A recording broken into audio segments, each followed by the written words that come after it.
entrar dentro, né, da vagina, precisa ter essa movimentação interna também, então ela não tem isso ainda, então é pelo clitóris que ela vai masturbar, né, fazer toques e sentir, olhar, né, é a partir disso que ela vai buscar esse prazer, né, que tem dentro de cada fase. Aí que começam, ele coloca as primeiras atividades masturbatórias, propriamente, né, mas ela não é como na adolescência, é isso que eu falei. Ela vai tocar, vai ver, ela tem essa curiosidade de manuseio, mas ela não tem essa de fazer uma masturbação ao ponto de chegar ao gozo, né, a satisfação completa sobre isso, tá? Essa fase, quando apresenta problemas, né, quando ela é podada, quando ela é cortada, e aí é dentro disso que eu queria falar também. Ai, Ângela, mas então você está me dizendo que uma criança de 6 anos que eu vir se masturbando, no sentido de se tocando, conhecendo o corpo, eu tenho que falar, olha, isso tem que acontecer e pode ser, é lindo, maravilhoso, porque ela está na fase fálica, eu aprendi que ela está na fase fálica. Não, né? Isso é uma coisa, por exemplo, íntima, né? Então, dizer para a criança, olha, você está vendo a sua parte íntima, é uma coisa super comum que acontece em escola, né? Já vieram professoras falar para mim de crianças que dentro do banheiro vai um ver o do outro, propriamente, né, na roda de conversas, na escola, e vai olhar um do outro. É até mais comum que sejam com situações de crianças do mesmo sexo, né? Para ver o seu, mostrar o seu para o outro. Ele tem mais interesse pela parte do corpo dele, mas ele também quer ver se o do outro é igual ou é diferente. Ele tem essa curiosidade, né? E aí, dentro disso, para não ser essa coisa de traçar uma frustração que vai desencadear alguma questão, algum aspecto muito específico da personalidade, então o que seria? Qual seria o indicado? Olha, Joãozinho, eu tô vendo que você tá aí vendo partes do seu corpo. Você sabe como chama essa parte do corpo? Essa parte do corpo chama parte íntima. A parte íntima do corpo a gente vê dentro de casa, dentro do banheiro, quando a gente vai lavar, quando a gente vai fazer xixi, quando a gente vai fazer cocô. É nessas situações que a gente usa, não é? E você sabe o que é ser íntimo? São coisas que são nossas, que não é do outro, é íntimo, é meu. Então a gente não precisa ficar mostrando para o outro. Cada um tem a sua parte íntima. E é dentro disso que a gente vai ajudando a criança a tomar consciência de que aquilo é dela, é do corpo dela. Até em outras situações a gente pode discutir, né? Existem filmes até que são interessantes da gente ver de um pessoal que anda estudando e apresentando o quanto que a gente precisa trabalhar sobre isso, também até sobre invasão de intimidade que acontece entre crianças ou com adulto e com criança, né? É nesse momento, quando a gente trabalha com a criança de uma forma clara, delicada, não impositiva, radical, que vai despertar na criança a consciência de que aquela parte do corpo dela é dela e ela não precisa mostrar para o outro, a não ser, né, em outras situações, ela não tem compreensão para isso, então a gente não vai colocar que na situação de vida adulta ela vai escolher isso, tá? Então é nessa vertente que eu acho importante colocar para vocês. Ele coloca que essa fase fálico-narcisista, nesse estágio, quando tem esse problema, com um problema de frustração muito grande, ou um problema de uma satisfação, mas que aquilo foi podado e nunca mais pôde acontecer, ele vai desenvolver um traço dentro da personalidade que é chamado de fálico narcisista. O que é, né? Mesmo procurando o outro, mesmo tendo em contato com o outro, o foco principal é em si mesmo. Né? Então, esse narcisismo é dentro da situação de relação, por exemplo, né? Sexual, a pessoa tem o foco no corpo e na satisfação dela, né? Por isso que é chamado de narcisista. Né? Ela tem uma dificuldade de ver o outro, de tocar o outro, de perceber o que o outro sente dentro daquele afeto, dentro da sexualidade, da relação sexual, quanto da relação afetiva, carinhosa, de troca de falas, de pensamento, né? É muito focado na sua satisfação dentro de todos os quesitos, né? Dentro dessa fase também, ele apresenta o conhecido chamado complexo de Édipo, né? O complexo de Édipo é a fantasia dessa criança, né, de que o desejo dela, a satisfação dela não é uma satisfação sexual como de adulto, mas o prazer dela está direcionado à relação dela com o adulto, o pai ou a mãe do sexo oposto. Então a menina é com o pai, o menino é com a mãe, né? Então ele coloca isso como sendo o mais comum. E aí ele quer a atenção desse pai, né? A menina quer a atenção desse pai, ela quer que o pai volte-se para ela e ela quer descartar o rival dela é a mãe, né? E é dentro disso, é comum a gente ver em situações dessas de 4, 5, 6 anos, a menina tem um vínculo muito grande com o pai e uma recusa, e situações de conflito, de disputa com a mãe, tá? É essa chamada a fase o complexo do Édipo, né?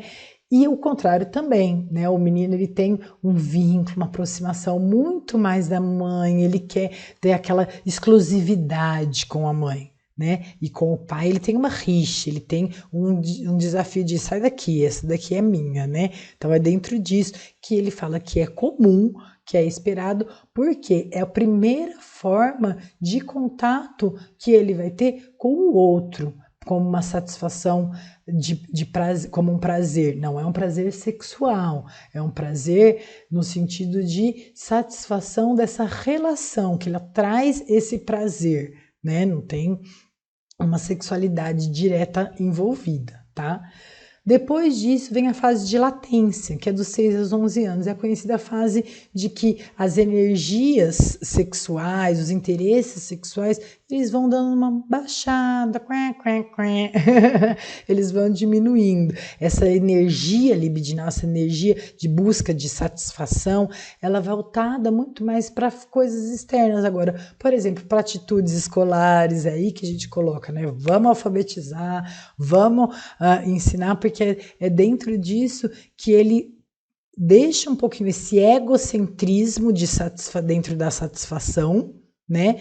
Da busca de satisfação sexual para olhar para fora, para o outro. Ele já começou dentro da fase do complexo de Édipo, né? Começa lá na fase anterior, é o que ele coloca o quanto que, na fase genital, o quanto que ele vai buscar nesse outro, ele começa a buscar nesse outro esse prazer, essa satisfação, né? E aí esse outro resolvendo esse complexo de Édipo, opa, se eu tenho essa satisfação com o outro, mas ele não é só meu, então qual outras satisfações eu posso buscar com os outros para além de mim?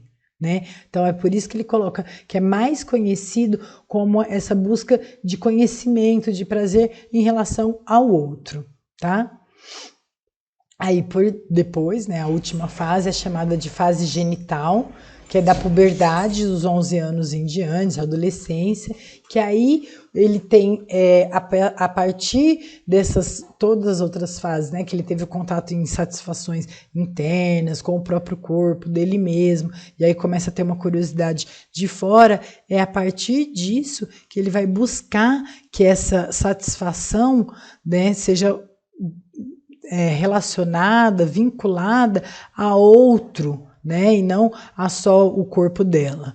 E a partir disso, ele também tem as questões de, por exemplo, hormônios, né, e é a partir disso também que ele já vai poder ter a possibilidade de reprodução, né. Então, dentro disso, que ele chama de fase genital, é o que ele vai colocar que a criança, o adolescente, na verdade, né, ela vai buscar o seu desejo, a sublimação, a satisfação dos seus desejos sexuais de fora da família, de fora do corpo dela, para além do corpo dela, dentro de todo esse processo que vai concluir, que vai culminar sobre isso. E aí é nessa fase também, lembra que lá atrás eu falei o quanto que a criança ela tem uma busca a menina, né, de conhecimento do próprio corpo, e ela faz isso a partir muito do clitóris, né? Quando entra nessa fase genital da puberdade, ela vai ter a zona erógena dela como mais não o clitóris, mas a vagina propriamente, tá?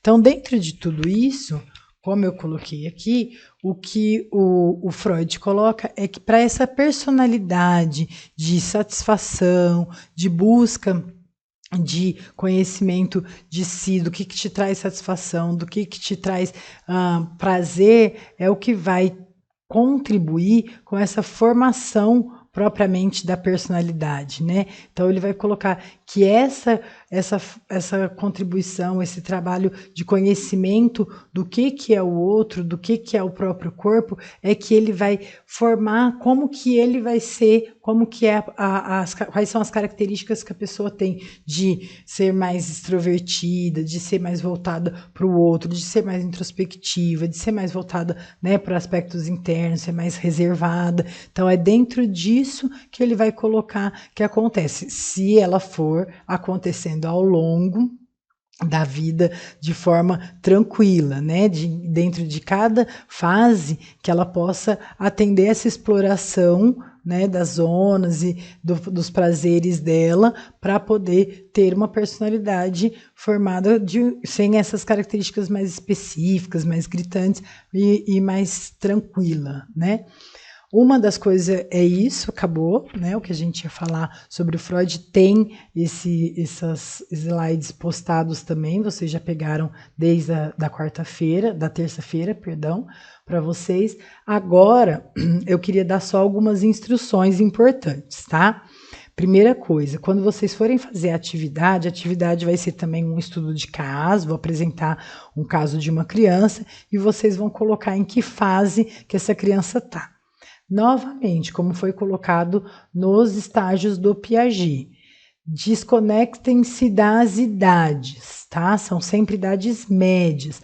Pensem nas características que eu coloco no caso, nas situações que eu coloco no caso, né, nos eventos, nas coisas que acontecem, para a partir disso colocar, ele está nessa fase, não, ele está nessa fase, tá? Então, essa é a primeira coisa. Segunda coisa,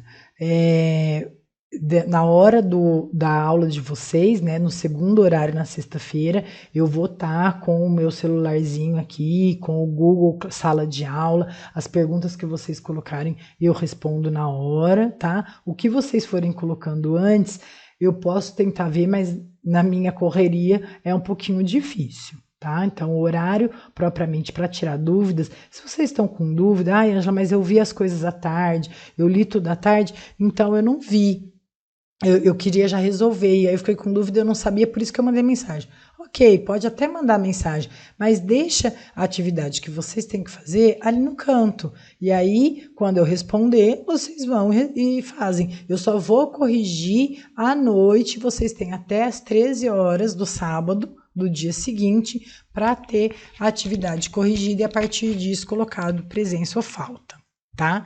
Outra coisa importante, eu vou colocar, né, dentro do próximo protocolo que vocês vão abrir na Google Sala de Aula, que vocês precisam colocar o nome e o RA de vocês. Por quê? Isso foi uma coisa que eu não me atentei antes, tá? Se vocês colocam só o e-mail, e o e-mail é, por exemplo, Maria Luísa, eu acho que tem uma que é assim, o parecido, malu@gmail.com.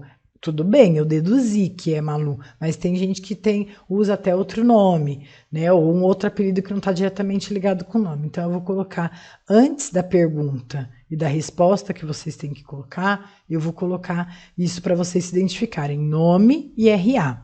Tá? Outra coisa, a resposta da pergunta, quando vocês clicam lá em responder, a resposta da pergunta abre o que vocês querem escolher para colocar a resposta. Um arquivo do Word, do PowerPoint. Então, escolhe lá o arquivo, responde, coloca a resposta. Se vocês não quiserem, não precisam copiar a pergunta, tá? Eu vi que alguns copiaram, mas não tem necessidade. Vocês respondem a pergunta e aí coloca salvar e enviar. A hora que vocês enviarem, vai chegar para mim, tá? Então, podem ficar tranquilos. Se por acaso vocês tiverem alguma dificuldade, ao longo do horário da aula, vocês podem me perguntar e eu respondo para vocês também, tá bom? É isso por enquanto, espero que tenha esclarecido qualquer dúvida na hora da aula. Como eu já comentei, eu vou estar disponível para tirar as dúvidas, tá bom? Ótimo final de semana para todos e até semana que vem.